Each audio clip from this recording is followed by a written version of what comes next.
HIV और ads.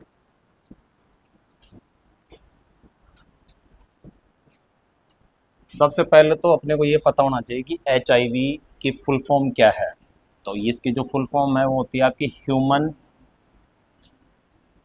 Immuno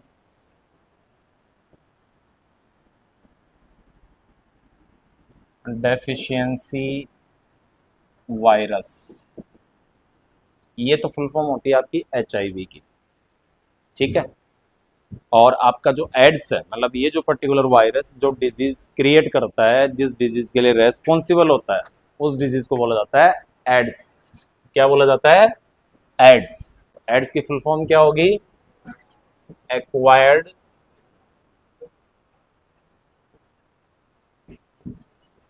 immuno deficiency syndrome. Understood? इन दोनों HIV, human immunodeficiency virus, and if this virus cause a particular disease with many signs and symptoms, then it is known as AIDS, AIDS, acquired immunodeficiency syndrome। अब बात करते हैं, देखो आपके जो HIV या एड्स हैं, इसको एक नाम से और जाना जाता है, इसको बोला जाता है स्लिम डिजीज। ये बहुत इंपॉर्टेंट है, याद रखना। कई बार डायरेक्टली आपके एग्जाम के अंदर एड्स का तो कोई नामो निशान ही नहीं दे हो और कह दे कि साहब स्लिम डिजीज हो रखी है, तो एड्स को ही क्या बोलते हैं अपन? Slim disease. कहने का मतलब ये है कि slim name is a synonym of AIDS. Understood? अब बात करते हैं कि अपन एड्स होता कैसे है, मतलब कारण क्या है एड्स होने के। तो देखो एड्स जो है आपका एक प्रकार का RNA वायरस होता है। जो HIV है आपका वो RNA वायरस है। इसका जो पॉजिटिव ऑर्गेनिज्म है वो अब क्या होता है? आपका HIV वायरस होता है। और ये क्या है? ये RNA टाइप का वायरस है। जैसे आप वायरस की क्लासिफिकेशन पढ़ोगे ना, तो उसके अंदर आपको वायरस के बारे में बताया जाएगा कि DNA और RNA वायरस, ठीक है। मतलब ये कैटेगरी है वायरस की जिसके अंदर वायरस को रखा गया है, क्लासिफाई किया गया है। तो एक टाइप होता है इसका DNA वायरस और एक होते हैं RNA वायरस। तो एड्स कौन से वाला वायरस है? RNA वायरस है। समझ गए? नेक्स्ट इसके अंदर जो इंपॉर्टेंट चीज आती है ना कि RNA में भी कौन से टाइप का वायरस है। ये वायरस अगर किसी को हो गया ना और उसका अगर मल्टीप्लिकेशन स्टार्ट हो गया, उसने अपने साइन सिम्टम अराइज करना स्टार्ट कर दिया ना, तो फिर उस आदमी को कोई नहीं बचा सकता, ठीक है।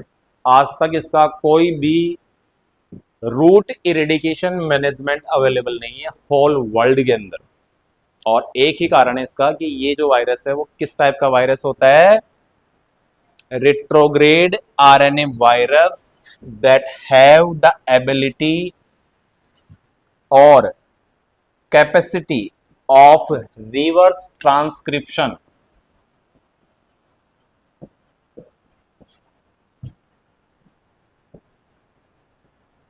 अंडरस्टूड? तो ये रिवर्स ट्रांसक्रिप्शन समझ में आई आपको? रिवर्स ट्रांसक्रिप्शन, देखो ट्रांसक्रिप्शन जो वर्ड है इसके DNA मॉलिक्यूल के लिए काम में लिया गया है, सॉरी इसका जो जीनोम मटेरियल है उसके लिए काम में लिया गया है। मतलब जीनोम, इसका जीनोम मटेरियल क्या है? RNA है, RNA से बना हुआ है ये। तो ये इसको रिवर्स ट्रांसक्रिप्ट कर रहा है, मतलब किस में चेंज कर देगा? ये DNA में, RNA को DNA बना देगा। जीनोम एक्चुअल के अंदर जो वायरस का जेनेटिक मटेरियल, जेनेटिक इंफॉर्मेशन या जो भी उसके अंदर अवेलेबल है, कैरेक्टरिस्टिक फीचर है, जो उसकी गुणवत्ता को, उसकी कैपेबिलिटी को, उसकी स्ट्रेंथ को शो करता है, सब कुछ उसका अस्तित्व, एग्जिस्टेंस उसी के ऊपर डिपेंड करता है, उसी को बोलते हैं अपन जीनोम। और जीनोम एक जेनेटिक इंफॉर्मेशन है जो one generation to another generation pass on होती है। यानी कि आप कह सकते हो कि मदर सेल से या पेरेंट सेल से जो भी इंफॉर्मेशन पास ऑन होती है उनकी डॉटर सेल्स के अंदर, दैट इज कॉल्ड जीनोम। और यही जो फीचर होता है ना रिवर्स ट्रांसक्रिप्शन, यही इसके ट्रीटमेंट को असंभव करता है। तो ये एक माइनर इंफॉर्मेशन थी आपके HIV एड्स के बारे में, छोटा सा एक इंट्रोडक्शन था। नेक्स्ट अपन बात करते हैं इसके, देखो एक होता है इंक्यूबेशन पीरियड और एक होता है विंडो पीरियड। किसी भी पर्टिकुलर डिजीज के दो स्टेट होते हैं। तो HIV एड्स के लिए आपका जो विंडो पीरियड होता है वो 2 वीक से लेके 12 वीक तक का हो सकता है, 2 वीक टू 12 वीक, ये विंडो पीरियड है इसका।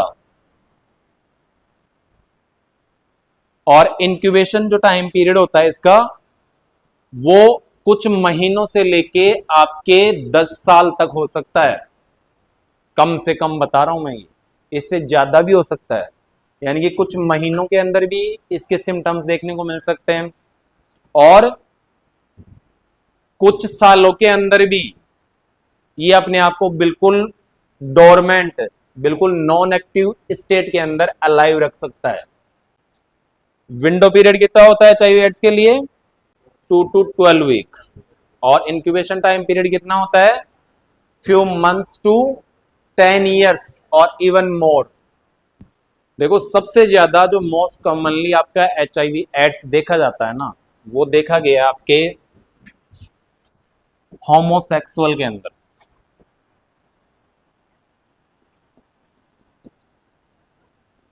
इसके अलावा बाइसेक्सुअल के अंदर भी देखा गया है,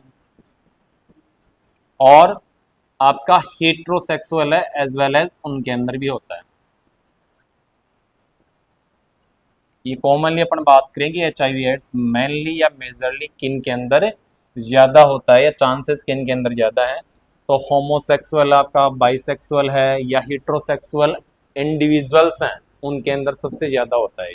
सेक्सुअल का मतलब होता है यदि सेक्सुअल इंटरकोर्स सेम पार्टनर के साथ में किया जाए, मतलब जेंडर सेम हो दोनों का, तो इसको बोलते हैं अपन होमोसेक्सुअल। जैसे between male and male, between female and female, तो ये दोनों होते हैं आपके होमोसेक्सुअल। यानी कि सेक्सुअल पार्टनर यदि सेम जेंडर का है then it is called homosexual.